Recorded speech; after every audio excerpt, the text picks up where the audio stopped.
A lot of people like to say, I'm trying to find who I am. Yeah, I get it. You go live your life and you try to find who you are, try to find the things that you like to do. But in reality, you already know who you are. Especially in our Pacific Islander culture, you know who you are because of how, I guess, enriching our culture is, back in the islands.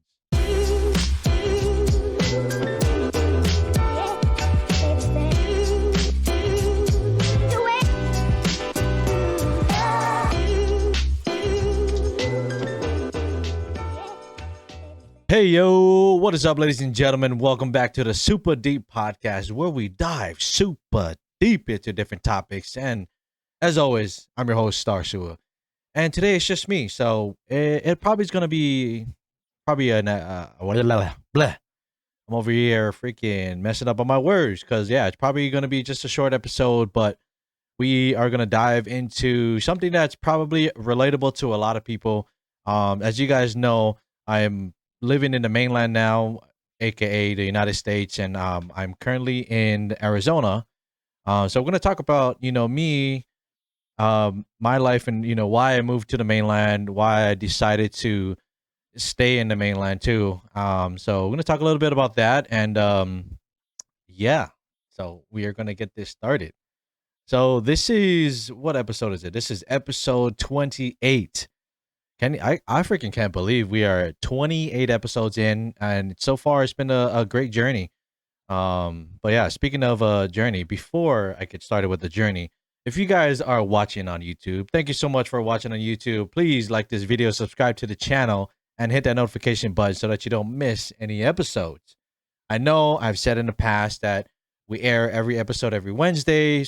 Some weeks we have been inconsistent, but life gets in the way, and you just take the punches as they come. You know what I mean? You bob and weave, bob and weave. That's all you can do. You know what I mean? Take the punches, adjust, and we keep it pushing forward. That's all we got to do. That's all you can do. You just keep moving forward, right? If you guys are on Spotify, I appreciate you guys. Thank you so much for listening in. And it's also video, so if you guys are watching, thank you for watching. If you guys hadn't already, please follow the podcast and rate the podcast if you guys can. It will help us out. Definitely make sure you share it. And yeah, that's pretty much it. Appreciate you guys coming through and listening. And we're going to get this episode started. So the first thing that we're going to talk about is probably just a little bit of, just a little bit of my upbringing. As you guys know, if you guys watched like the very first episode of my podcast, I talked a lot about my life. I was going to say a little, but I talked a lot about my life and, my upbringing, in a Polynesian or Pacific Islander household. As you guys know, I am of Samoan descent. However, I was born and raised in the beautiful islands of Hawaii, specifically on the island of Oahu, in my hometown, Kalihi. I rep Kalihi, I moved around, Waipahu, Milani. Where else did I live? Different houses in Kalihi, Eva Beach banger. Just kidding, just kidding. I'm not a banger of of any sorts. Not a banger at all. I'm a lover, not a fighter. But yeah, I grew up on the islands of Hawaii, and to be honest, there's really no difference in any Pacific Islander culture because a lot of our cultures, actually all of our cultures, we all derive from the same place. And a lot of people forget that. We are all the same people, whether or not we're Hawaiian, Samoan, Tongan, Fijian, Marshallese, all the islands in the Pacific Ocean, we are all connected in some sort of way, any shape or form, right? And we can't forget that, because a lot of times, back in the days, there was I guess a thing between Tongans and Samoans where I have no clue why they hated each other. I mean, everyone's gonna have their differences, but at the end of the day, they gotta remember that we are the same people. So my upbringing in Hawaii, it was definitely not much of a difference.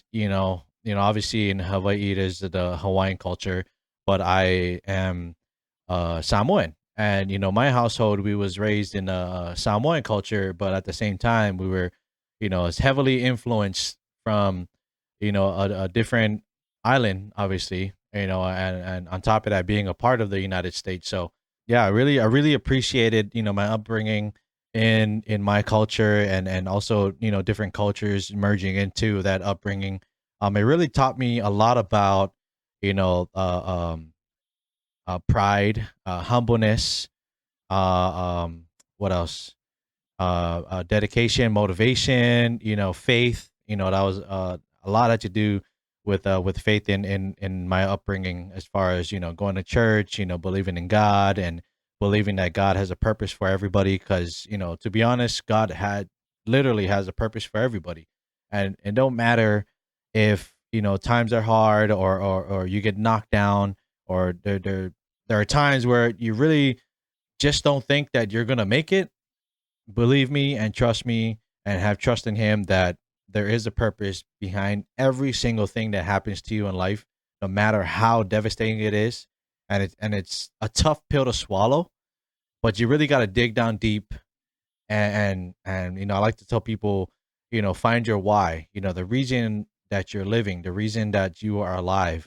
Find your why, and use that as I guess, as a booster to keep pushing forward. Because let's just say, for example, a family member has passed on, and as traumatic as that is, if you guys are religious like me, you gotta know that, even though he has passed on, or that person has passed on in this lifetime, that doesn't mean that person goes nowhere. He literally is going up to heaven, where we are all going to be at the end of the day, right? And I'm sorry that I had to go all religious on you guys. Maybe some of you guys that's listening are not religious at all, but that's just my belief. But at the end of the day, regardless if you believe in Jesus and God, or or religious, there is a purpose to your life. We were brought to this earth. Oh my gosh, we were brought to this earth for a reason, and it's up to you to find that reason. To keep pushing forward, because every life is precious. Every life has a purpose, right? So that had to do, that thing that I kind of went on a rant about. I had to do a lot with my upbringing, and it's really helped me push forward in my life, me and my wife's life, through some hard times, and still a lot of challenging times to this day. But the reason why I'm still here is because of how I was brought up in our Pacific Islander culture. You know, as much as a lot of people like to say that there is kind of a downfall of our upbringing about teaching us men specifically, to be strong, famaloshi, which means, be strong. In our culture, we're seen as, the I guess the man of the house, or the strong one, or the one that, puts our family on top of our shoulders, and make it through the finish line. That's just the way it is. We're a man. We're supposed to be seen as strong. We're supposed to be seen as ones that could get our families, or anybody, our family, friends, or people that are involved in our life through the tough times. And at the same time, I can understand that it is a lot, a lot to take in, because that's a lot for one person to take on. But at the same time, we were raised in that culture to where we are able to do that, and if it takes a toll on our mental, our emotional, we have that support system behind our families, the support system behind our faith and our friends, to be able to get over that. So, as much as it is such a tough thing, I think each and every one of us are able to get through it. Um, but that's just a little bit, about my upbringing, and why I'm still able to, do these things, this podcast, or streaming, or working out, or working a job, something simple too, right? I just wanted to give you guys a little bit of why I'm still doing the things that I'm doing, why I'm still breathing, why I'm still, pushing myself every day, no matter if it's with work, or with at home life, or, personal, internally.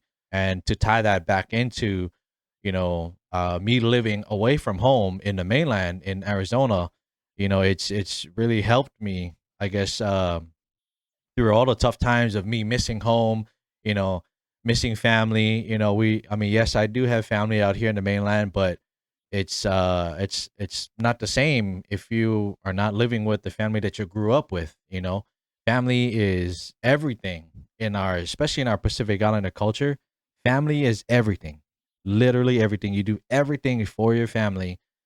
Being able to remember my upbringing, remember those lessons learned from all the trials and tribulations, has really helped me throughout this journey that I've, I guess the past 4 years up in the mainland with just me and my wife. I'm really glad that I was able to go through some of those, not some, but go through those I guess lessons, from family members and coaches and friends, and just the whole upbringing in the island of Hawaii, with the Pacific Islander culture, right? To talk about, the reason why I moved to the mainland. And a lot of Polynesians or Samoans can relate to this.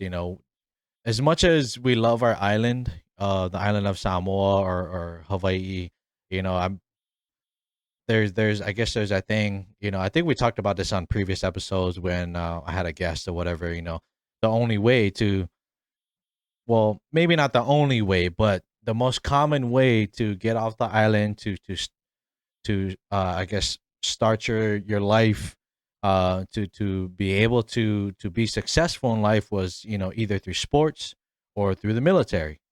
And those may not be like the most, maybe some people may agree that that might be not be the best, I guess, way to try to be successful. Because if you look at sports, there's really only a very very small percentage of just people in general, not even just within our culture, just people all over the world that try to go the sports route. There's a small percentage that you actually make it, and then when you actually make it, there's another small percentage of you actually staying in that career field to be able to, I guess, provide for yourself and your family, right?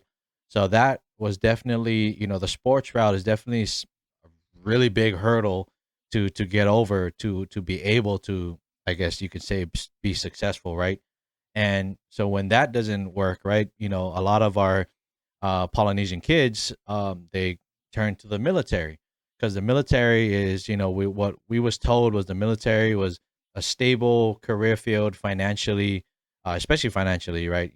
To for your future and all that stuff, and opportunities to, I guess, travel and all that stuff. So military was an option. And I went the school route. I played college football. I went to college, went to two different colleges, and I tried to go that route, but that didn't work out, and ended up moving back home to Hawaii and started working jobs. And as you guys know, man, working in Hawaii, man, it's it's tough. It's definitely tough, and one of the biggest reasons why is because of the cost of living. We all know that the cost of living is way too high for Hawaii, and I mean, it's understandable why. A lot of things are expensive in Hawaii is because a lot of things are imported in from different countries or from America, and it costs a lot of money to do that. So, which is understandable, but at the same time, man, like I guess it's unlivable if you want to put it into simple terms. But and when I say unlivable is because when you have such high cost of living, there's there's got to be a matching, I guess, a matching livable wage. And when I say livable wage, meaning the minimum wage for working jobs and all that stuff, like our minimum wage is, I think, is way too low, way too low. Like one person, somebody can have one job, that's maybe $18 an hour, and still cannot afford. Let me say that one more time: $18 an hour, and still cannot afford a studio by themselves. Like, how is that? I can't even. I can't even put that into words. One person, an adult, working a pretty decent job, $18 an hour is pretty decent. I'm not saying it's the best, I'm not saying it's the lowest, but it's pretty decent. people in the mainland can live off of $18 an hour in a studio. Certain places, a lot of places, but certain places are high cost of living. But what the whole point is, how can one person have one job and not be able to afford a simple roof over their head or a simple place where they can sleep? It's freaking mind blowing. It's really, really crazy to think about it. And I talk about this a lot with a lot of my friends that are from Hawaii, or a lot of my cousins, my siblings. We talk about it a lot, man. I have my siblings that they tell me all the time, man, like, hey, I got to get a different job, or I got to get another job. And they're living with our parents. You know what I mean? So now you got multiple people in the house. And I'm not trying to put my family on blast, but this is like majority of every family in Hawaii. Like, you have multiple family homes, or you have pretty much the whole family living together in one household, and they still not necessarily can't afford it, but they still are living, paycheck to paycheck. Obviously, that says something, right? Especially for the local people in Hawaii. Like, something's really got to change. Something's really got to, help people stay in their home.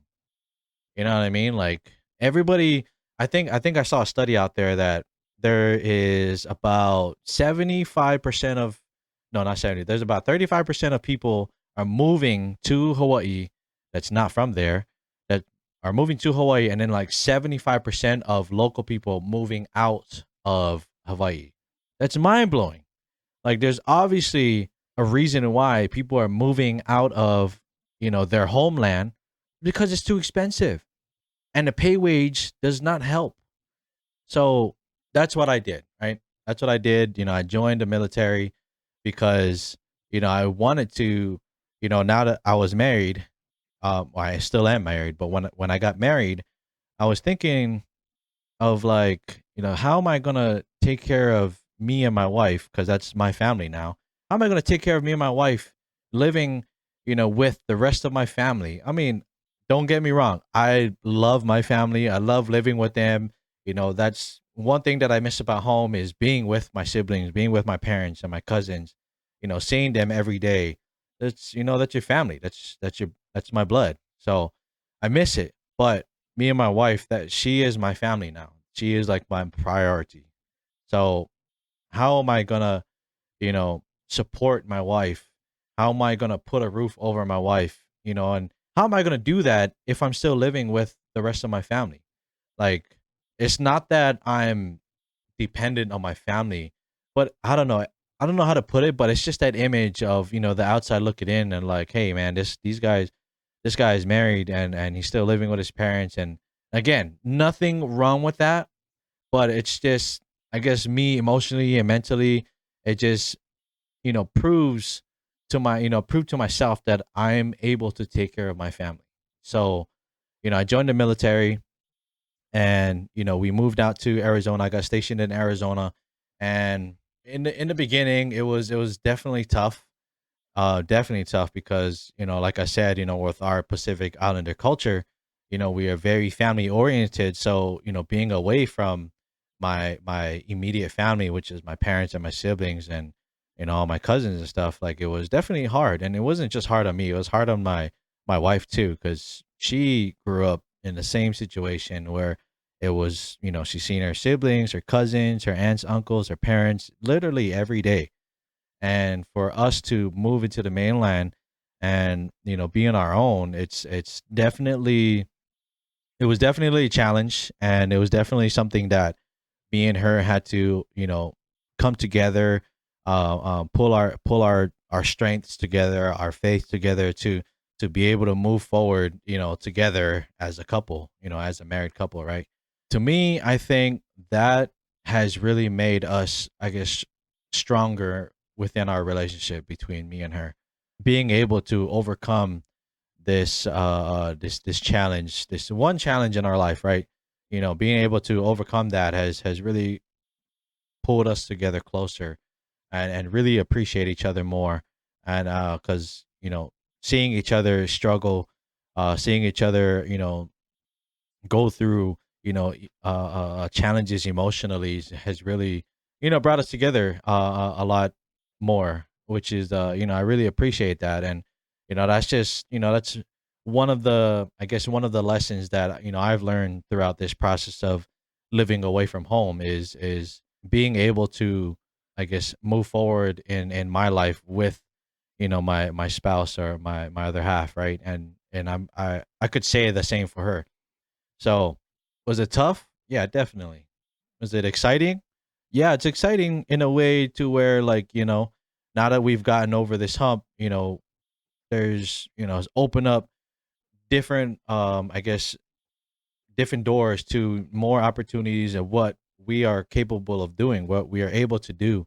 A lot of those things that, people put on their bucket list, we know that we could do that now. We don't have to worry about, I guess, financial stuff. I mean, financial troubles are or financial yeah, troubles are always going to be there cuz emergencies are going to come up or whatever, but being able to make those decisions, with each other, and being able to do things in our life that we want to do together. I guess an accomplishment, in my eyes, right? So I think moving to the mainland, where it's here in Arizona, it's definitely a lot cheaper cost of living. What is that called? The minimum wage is just about the same, maybe a little bit more, a couple bucks more than Hawaii. It's we are able to do more things that we would want to do compared to if we were still in Hawaii. And it sucks to say that. So, when we decided to, I got out the military, and we were talking between me and her, like, do we move back home? And that was the question, right? That was like the $1 million question. Do we move back home? Because obviously we want to be with our family again. And obviously, the whole reason behind us moving to the mainland was because of the military. Can't, tell the military to, hey, station me back home in Hawaii. Like, if not, I'm out. Doesn't work that way, sadly. Or, but when we sat down and we were talking about what do we do now? Like, do we move back? What's going to happen if we move back? Or what's going to happen if we don't move back? And, we weighed the pros and cons. And, ultimately, we decided to stay in Arizona. And I think, actually, not I think, I know for a fact that that was such a hard pill to swallow between me and her. It hurt us so much to come to a final decision of staying here in Arizona, because obviously, our family is our family. That's our blood. That's our everything. Besides me and her, they are our everything. And with our parents getting up in age and family members getting sick, and that's just what comes with age. So with our family, our parents getting up in age, we feel more inclined to move back, to be able to just be there for them, because obviously Hawaii is across the ocean and we're in Arizona, and it's not a cheap ticket to go back home. So that was like one of the biggest reasons why we're like, hey, we need to move back home. It'll be better so that we can be there for our parents, we can be there for our siblings or whatever, or we can be there for any one of our family members, whenever they need it. It's hard to do that when you are literally across the water. You know what I mean? Across the ocean. It was definitely heartbreaking for us to really come to that decision of, what? As much as we love our family and they are some of the most important people in our lives, when it comes down to it, we are our family right now. Me and my wife, we are each other's family. After we put those rings on, after we made those vows, and under God and stuff, like, that is our family now. And what we was taught, in our upbringings, in our faith, and in the Catholic Church, right? The most important people is, besides God and Jesus, right, is your family. And because we got married, this is our family now. And it's tough to say that, because our parents is our family, our siblings is our family. But at the same time, because we made that connection, under God, like, we are our family now. Like, I hate saying this because because it's like I'm putting my family aside. I'm like, no, I'm not putting my parents, my siblings aside. It's just when I make decisions, it's gonna be for me and my wife right now. Like I don't, I might get some heat for it, but if you really think about it, when I make that vow to that person, that is my person now. You know what I mean? That is, growing up, obviously, my mom was my first love, right? And that's how it should be, right? Your mom is your first love, at least for boys, right? And but I mean, that's the reason why, like, when a girl gets married, the dad is the one giving her away because it's like I'm her first love, but now I'm giving her to you, and you guys are, you know what I mean? That's you know what I'm trying to say. So we made that decision based off of what's best for me and her, like why move home and struggle, because of the cost of living and the pay wage. Yes, we'll be there for our family members, for our parents and our siblings and stuff, but how much of a help are we going to be if we are struggling ourselves? So it goes back to what I learned, in therapy is like I really have to take care of myself because growing up, I've always looked out for my family. I've always done things for them. In turn, like if I'm not taking care of myself, how am I going to take care of them, right? And so it really came down to that. Like, was that the best? Is that the best decision for us moving back home? Going into a situation where they are already in. So now, why are we gonna go and do that and struggle with them, when we're there to try to help them, but we can't even help them because we can't even help ourselves.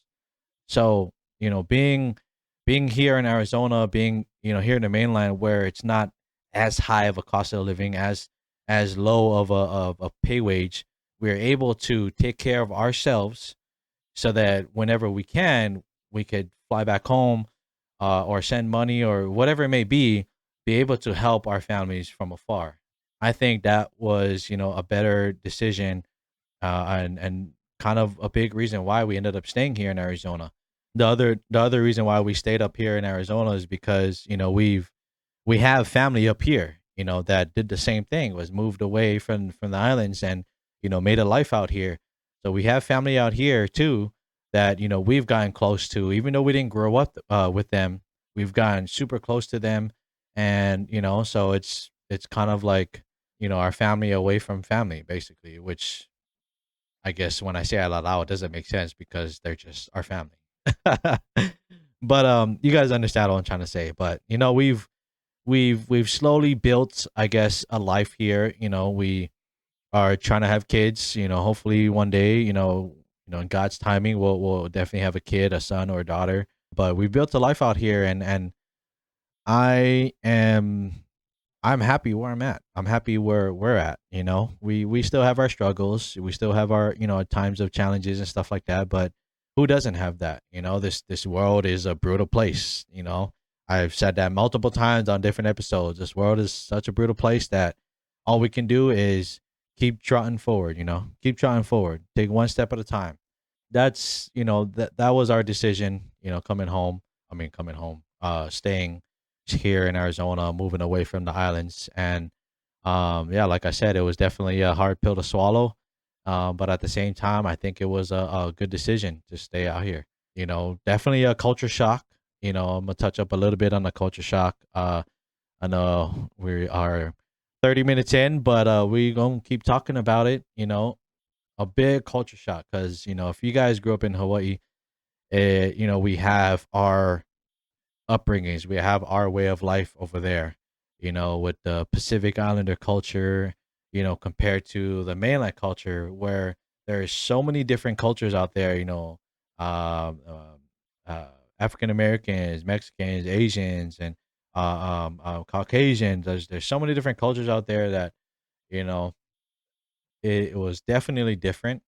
um, I think the biggest difference in, I guess, the culture shock or whatever was the language. You know, we talk very differently. Oh my gosh, I can't even talk right now. But we talk very differently in the islands. We have our slang, we have our own language, which is what, Samoan or Hawaiian. To where, up here in the United States, in the States, right, it's, majority English. And I'm sure, other cultures can relate. I'm sure Mexican culture can relate, or Hispanic cultures can relate.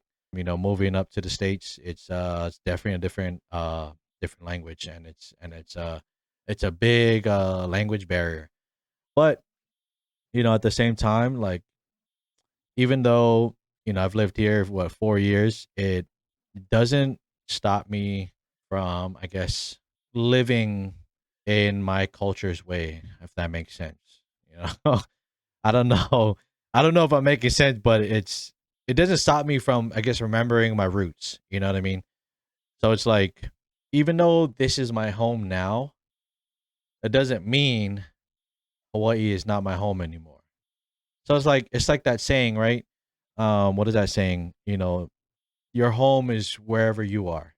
You know what I'm saying? So it's like, wherever you're living, even though it's not the home that you grew up in or you was born in, you take what you learn from your culture and you bring that with you. And it sucks, that English is the what is that called? The primary language out here in the States. But I'm learning my Samoan culture. I have a teacher, teaching me the language. So I'm able to speak, to my family members back home, or other Samoans here up in the mainland.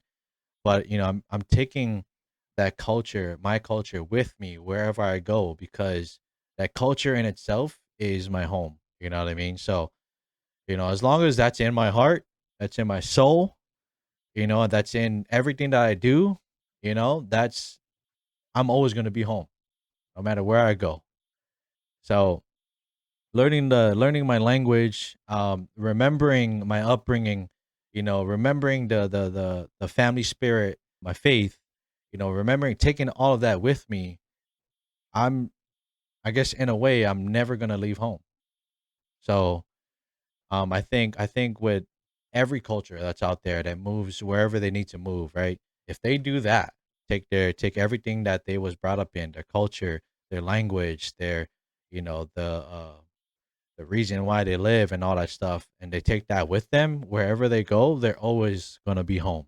Even though I'm living in Arizona, I I think that's what kind of put my me at ease, is that even though I'm away, physically away, that doesn't mean I'm emotionally or mentally away from my home. If you guys are in the same boat as me, just remember, if you did forget the language, or if you did forget some of the things, that you grew up in or whatever, like, talk to your cousins, talk to your siblings, talk to your parents. A simple call to your parents' home, or a simple call to your siblings at, home, can, spark that back up, and, really embrace those conversations, because that's what you're gonna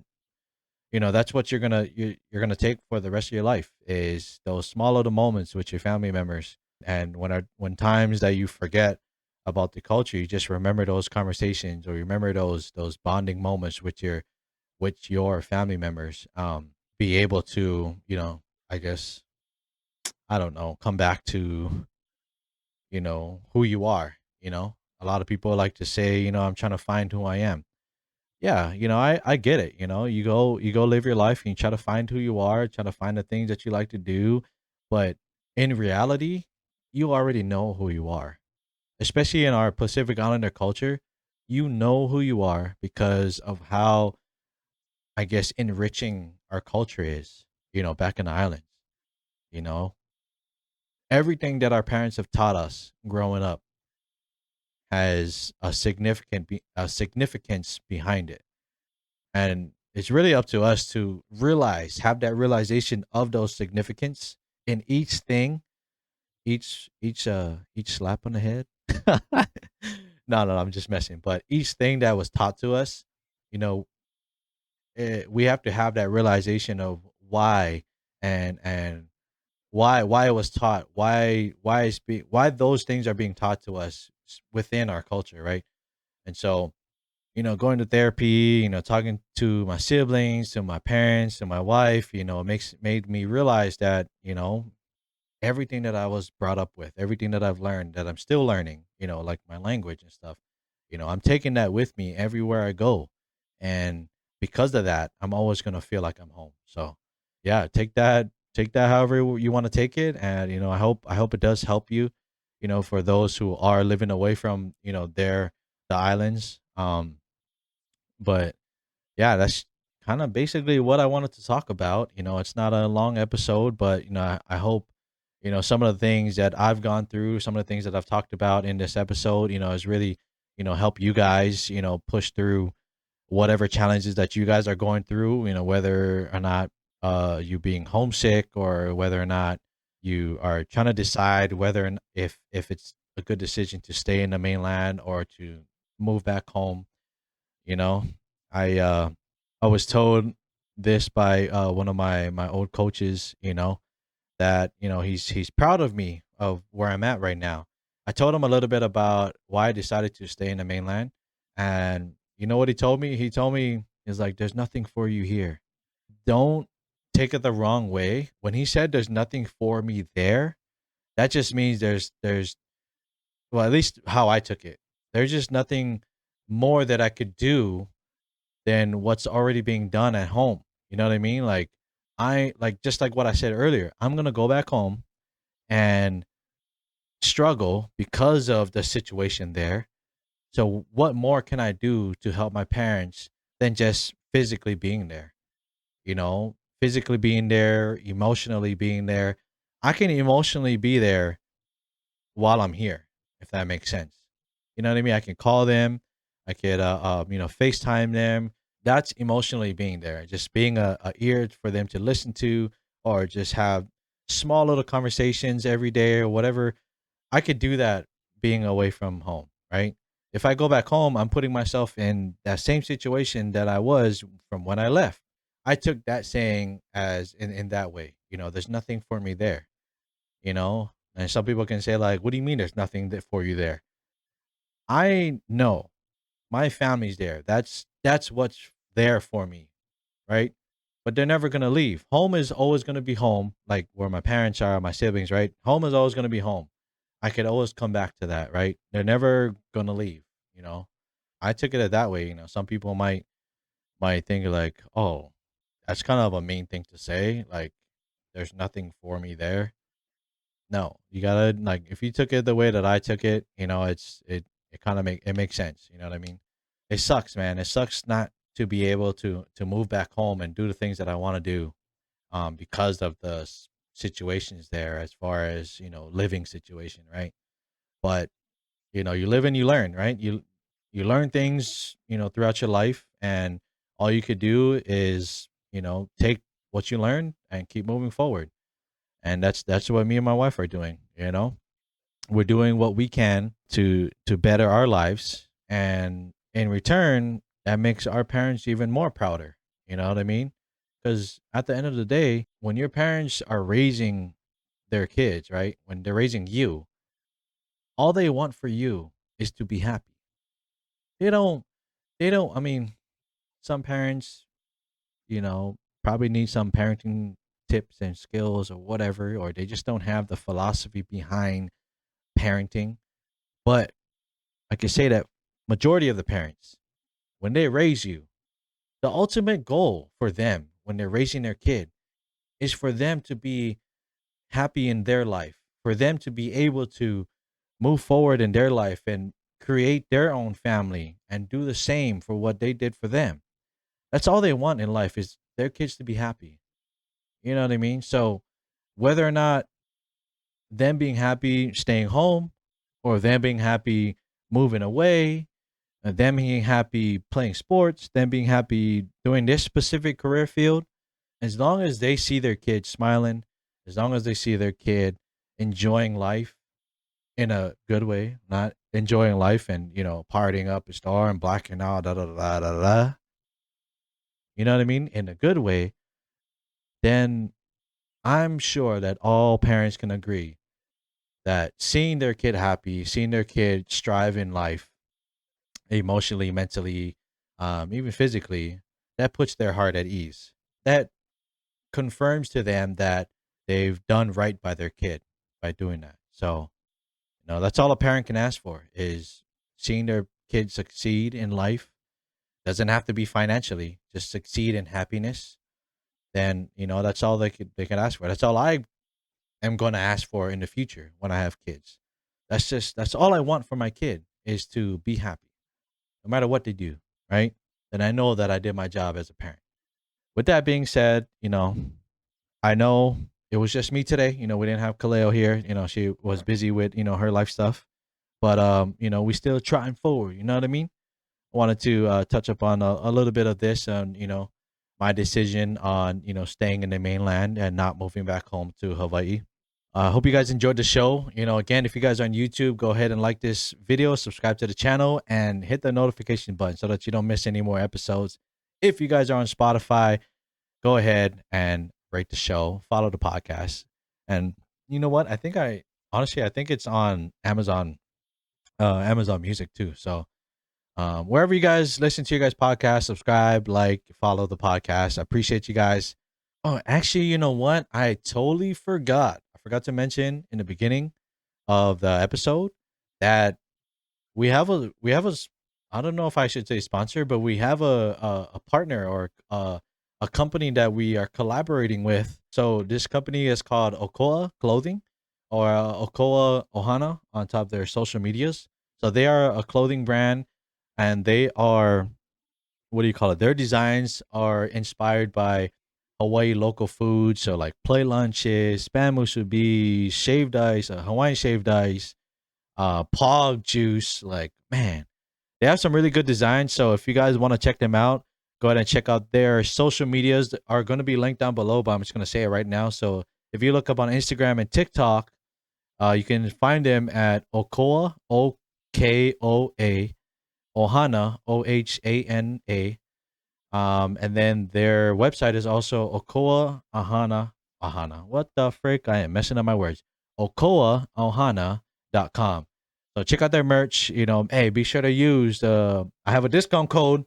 Look at me, baby. I have a discount code. So at Supastarrtv, Supastarrtv. If you put that code at checkout, then you get 15% off of your purchase. So you're welcome, and thank you to Okoa Ohana for sponsoring this podcast. And looking forward to more things that we could do together in this collaboration. So shout out to Okoa Ohana. Shout out to Kaleo, my co-host. Shout out to those you guys listeners and watchers of the podcast. So appreciate you guys. Thank you guys so much. Hope you guys enjoyed this episode. What is it? Episode 28. And we will catch you guys on the next one. Yes, sir.